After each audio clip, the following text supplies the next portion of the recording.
Sebab itu, kalau pengalaman saya membesar daripada kecil sampai saya kahwin, sampai ayah saya meninggal bulan Ramadan. Ayah saya meninggal pada 10 Ramadan Jumaat malam. 5 tahun yang lepas. Jadi 10 Ramadan ni cukup 5 tahun. Daripada saya kecil sampailah akhir hayat ayah saya, untuk sahur dan berbuka memang arwah ayah yang sediakan. Arwah ayah akan masak. Ayah tak akan masak lauk yang sama berbuka dengan sahur. Dan masak sahur lagi special daripada berbuka. Berbuka dengan sederhana, tapi bila sahur dia masak makanan yang dia akan bangun awal 3.30 pukul 4, dia masak, dia tak kejutkan lagi isteri dan anak-anak. Dah siap masak, dia akan kejutkan semua ahli keluarga untuk bangun solat malam. Lepas tu dia akan minta kami anak perempuan untuk bersihkan lepas dimasak. Sebab orang lelaki masak kan, habis bersepahan. Sebenarnya okey, cepat. Orang perempuan lambat masak tu sambil masak sambil ngemas. Tu yang dilambat tu. Jadi kita kemas dan anak-anak akan hidang. Ayah pun akan kejutkan mak. Sebab apa? Mak ni tak berhenti ada anak kecil. Kan 10 orang anak kan, dia anak kecil kan, anak kecil. Jadi start anak pertama, ayah saya dah ambil peranan untuk masak. Bukan sebab mak saya malas, mak saya tak nak masak. Mak saya selalu marah. Sebab jangan cakap ayah masak, malu mak. Tapi saya cerita tu saya nak bagi tahu bagaimana arwah ayah saya sangat mencintai Ramadan. Bila bulan Ramadan, kami pelik daripada mana tenaga dia dapat. Sebab dia balik paling lambat dan dia tidur paling lambat. Sebab dia akan berada di masjid untuk tadarus dulu, untuk sekian-sekian, pukul 12, pukul 1 baru dia balik. Lepas tu dia bangun pula paling awal. Lepas tu dia tak akan biarkan dan lepaskan peluang dapat pahala, siapkan orang makan. Dan dia suka masak banyak-banyak, kadang jemput orang kampung, satu rumah penuh buka puasa. Maksudnya, fastabiqul khairat, bekerja-kerja buat kebaikan di bulan Ramadan. Bukannya, awaklah yang masak, awak tak. Ayah saya macam tak bagi peluang. Dia tak nak orang lain, biar dia dah dapat pahala, bagi makan berbuka puasa, bagi suruh ahli keluarga, dan bagi sahur. Subhanallah. Dan ini, jika lelaki mampu buat begini, ini adalah satu bentuk pendidikan yang sangat hebat dalam sebuah keluarga. Bila lelaki yang bangun awal terlebih dahulu dan kejutkan ahli keluarga, nilai kredibiliti dan hormat, dan Allah angkat kedudukan lelaki seperti ini sangat hebat. Pada mata isi, pada mata anak-anak, sampai tak perlu menagih untuk dihormati, tetapi Allah angkat dan Allah berikan hati ahli keluarga ni untuk tunduk. Tetapi bukan saya nak tuju pada lelaki, maksud saya ni muhasabah. Sekiranya dalam sebuah keluarga ditakdirkan Allah isteri tu jadi macam ketua.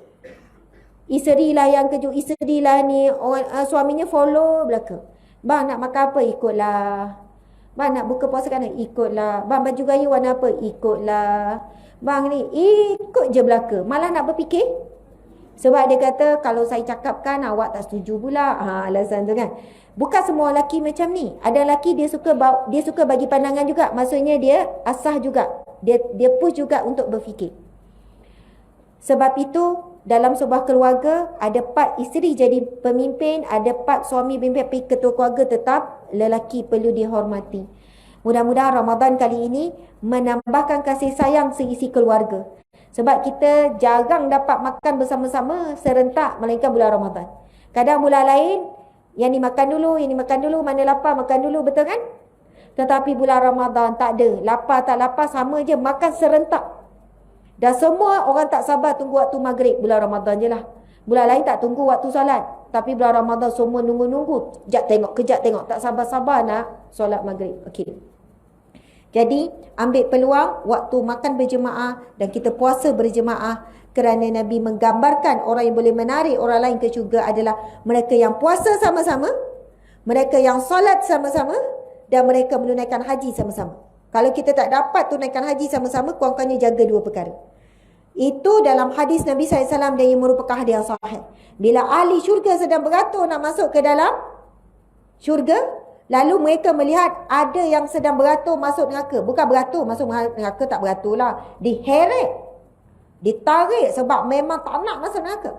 Lalu yang ni pun kata, Ya Allah, mereka itu adalah saudaraku, adik-badikku, keluargaku, kawanku. Mereka itu puasa bersamaku dan mereka solat bersamaku dan mereka haji bersamaku. Dalam hadis ni sebut 3 ni. Lalu Allah perintahkan, sekarang kamu pergi tarik mereka, bawa sama masuk ke syurga. Dan sekarang kamu lihat dalam neraka, ada tak lagi yang sama-sama dengan kamu? Sebab itu nilai puasa berjemaah di bulan Ramadan satu keluarga. Lepas tu jaga pula solat jemaah. Solat jemaah afdal di masjid ya. Jangan pula sebab tak apalah jemaah dengan keluarga je abang tak payah pergilah masjid. Tak, memang dituntut ada di masjid. Tak mampu, kebetulan lambat, kebetulan balik kerja pun sekian-sekian, maghrib, ya. Yang solat jemaah keluarga dituntut bagi lelaki untuk solat sunat. Kalau solat fardu, memang afdal tidak ada pertikaian, isteri kena support, kena pujuk, kena beri galakan suami solat di masjid fardu. Kalau dapat si keluarga pergi lagi baik. Kalau tak dapat, wakil suami saja yang pergi. Jadi subhanallah, kalau kita buat begitu, kita akan tarik-menarik dan insya-Allah sekeluarga di syurga. Terima kasih banyak-banyak. Mohon maaf. InsyaAllah Ramadan Karim, Allahu Akram, Ramadan mulia dan Allah Maha Mulia. Sekian, wabillahi taufiq wal hidayah. Assalamualaikum warahmatullahi wabarakatuh. Terima kasih. InsyaAllah. Okey, boleh tutup. Ya. Boleh juga. Boleh tanya Tuan Haji. Silakan. Jap. Betul.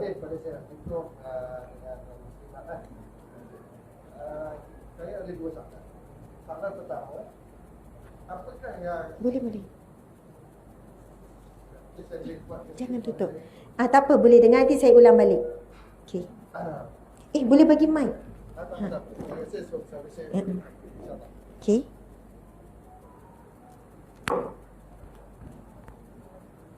Boleh tunjuk. Tak apa, pusing je tu. Ni ada ustazah sini. Tak payah bantu. Kita bantu pelan-pelan. Ya. Okey. Faham. Okey. Masya Allah. Silakan. soalan saya yang pertama, dikatakan wanita itu biasa kita sebut bantu atau berjanda berjalan sering bila pegang title janda dikatakan berjalan di atas kita. Apa maksudnya? Maksudnya adakah asal pegang title itu agak buruk pada pandangan orang. Tapi kalau kita lihat pada masyarakat ini, dia kan mesti seperti normal kan. Disebabkan mungkin apa kekangan kebanyakan muda dan masih lagi bekerja, terpaksa keluar dari rezeki. Tetapi kalau ini dianggap sebagai asal sebut saja janda baru ni, perjalanan harus kita. Apakah yang dimaksudkan, bagaimana diri itu supaya jelas pada muslimat.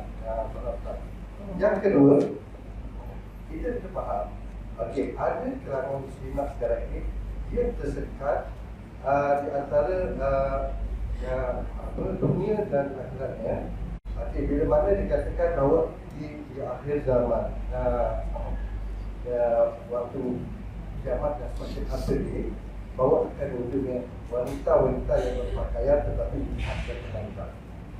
Dan kita lihat bahawa di kalangan kita di dalam negara kita sendiri, pegawai-pegawai keselamatan kita, contohnya anggota keselamatan kita yang terpaksa perempuannya berseluar dan pakaian itu agak menampakkan aurat. Bagaimana pandangan ustazah dalam kita menghindari, sebab perkara ini bukan sahaja di dalam bulan Ramadan, bagaimana kami sebagai seorang orang lelaki yang kita berpikir untuk menjaga pasangan kami. Kalau nak kata duduk susah sikit lah, sebab maksiat biasanya dia berlaku di dalam TV sekalipun kita sering melihat maksiat. Itu biasa untuk melihat aurat. Dan bagaimana ini pandangan ustazah dari sudut seorang wanita supaya dia dapat menjamin bagaimana perilaku yang dapat dia elokkan ketika dia dalam pejabat walaupun terpaksa berpakaian sebegitu. Itu dua soalan saya. Subhanallah. Ni lagi kuat rupanya ya. Okey. Soalan ni sangat baik. Tak apa, saya guna ni je. Soalan ni sangat baik. Walaupun lelaki bertanya, tapi untuk perempuan. Pertama, soalan pasal status janda kan. Kalau kita tengok, ibunda kita Khadijah, Sayyidatina Khadijah adalah janda. Janda anak 4. Sebelum nikah dengan Rasulullah, dah pernah berkahwin 2 kali. Suami pertama ataupun suami kedua, antara duanya. Saya tak pasti, salah seorangnya berpisah hidup, salah seorang berpisah mati. Jadi Rasulullah ni ada suami yang ketiga. Tetapi sebab Sayyidah Khadijah ini seorang wanita yang sangat pandai menjaga maruah diri. Jadi status janda dia tidak menghalang dan tidak menyebabkan dia dipandang rendah. Walaupun di zaman jahiliyah tu, zaman Arab jahiliyah sebelum Nabi jadi Nabi, zaman tersebut wanita dipandang sangat rendah. Tak macam zaman kita ni. Ini zaman kita ni jauh sangat bezalah sebelum Nabi jadi Nabi tu. Dihina orang perempuan masa tu, kalau ibu boleh diwariskan pada anak, jadi hamba. Jadi ibu ni tak ada nilai langsung lah. Sebelum tu dia bekerja untuk ayah. Lepas ayah meninggal, anak pula boleh suruh mak tu jadi apa? Macam maid lah. Tak ada nilai langsung. Tak ada pun kedudukan seorang isteri sekian-sekian, kedudukan seorang ibu sekian. Tak ada. Dan pada tamadun ketika itu pula, bagi agama-agama bangsa lain sangat dahsyat. Wanita ini dianggap adalah makhluk yang tak sempurna. Kalau sempurna jadi lelaki, kalau cacat jadi perempuan. Macam-macam kalau kita buat kajian. Sebelum Nabi, diangkat menjadi Nabi dan naikkan status wanita, bahkan dalam keadaan tertentu lebih tinggi daripada lelaki. Maksud lebih tinggi daripada lelaki sampai wanita ni 3 kali lebih bila jadi ibu kan. Ibumu. Okey. Nak sebutnya dalam Islam, status janda ni tidak ada sedikit pun kekurangan. Tidak ada sedikit pun keburukan.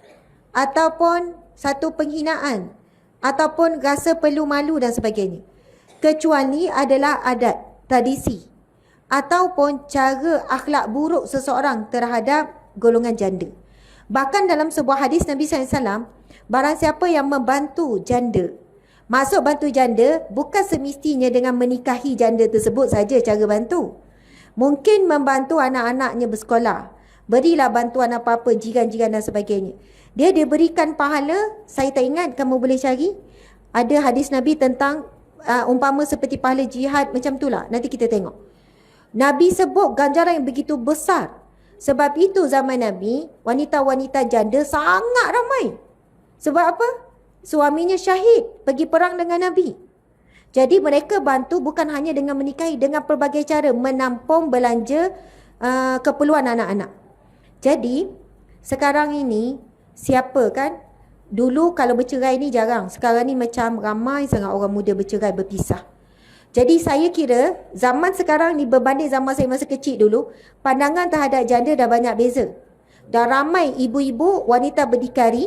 Dia dah boleh cari, maksudnya bersosial dan sebagainya. Cuma akan ada cabaran masa mula-mula. Contohnya, suami baru meninggal dunia. Duduk dalam kejiranan. Kalau dulu, okey je baik. Tapi bila dah jadi janda, sampai suami orang tu pun tak boleh lalu depan rumah. Mak jangan lalu rumah ni. Nanti jeling-jeling. Lepas tu dia kata, Ustazah, saya dengan jiran kawan-kawan dulu rapat. Dah tak berkawan dah. Dan saya jumpa ramai juga janda, pindah. Cari kehidupan yang baru.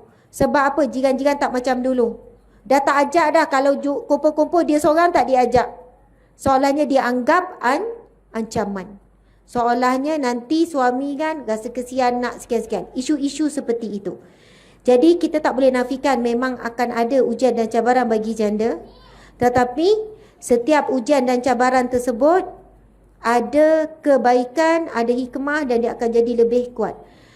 Sebenarnya wanita yang berkahwin pun tak lagi pada ujian. Semua orang akan ada ujian pada tahap masing-masing dalam keadaan masing-masing. Okey.